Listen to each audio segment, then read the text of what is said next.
बच्चों कैसे हो आप सब ठीक? तो चलिए शुरू करते हैं। आज बच्चों, तुम मेरे चैनल को सब्सक्राइब नहीं किया, जल्दी जल्दी पहले सब्सक्राइब करो और फिर हम आज की कहानी शुरू करेंगे।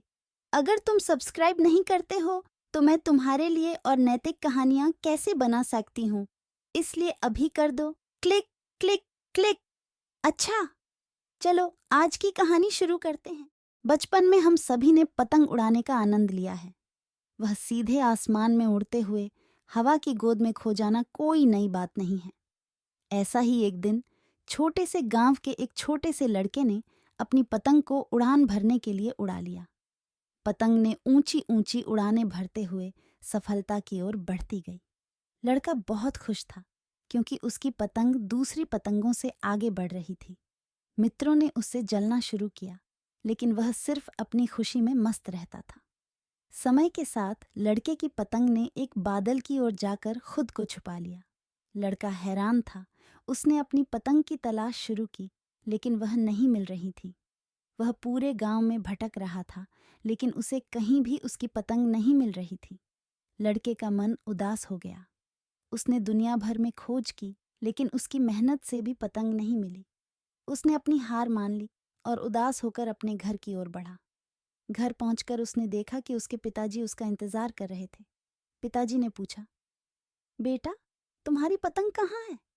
लड़का ने दुखी मन से कहा, पापा, मुझसे गलती हो गई। मैंने देखा तक नहीं कि वह कहीं भटक गई है।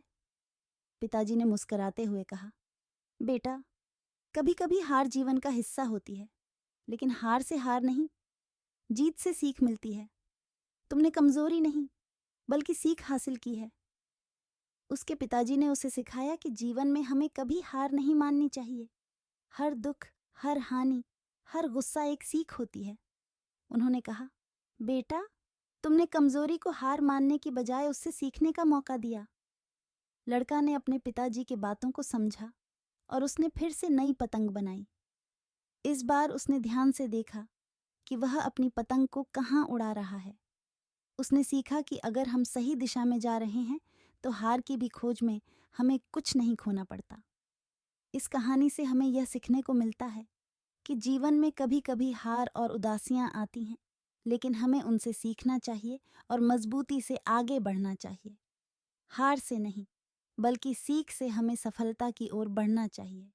छालो यार, मस्ती करके शेयर करो और सब्सक्राइब हो जाओ। ऐसे ही अपडेट्स के चक्कर में पड़ते रहो, धमाल मचाते रहो।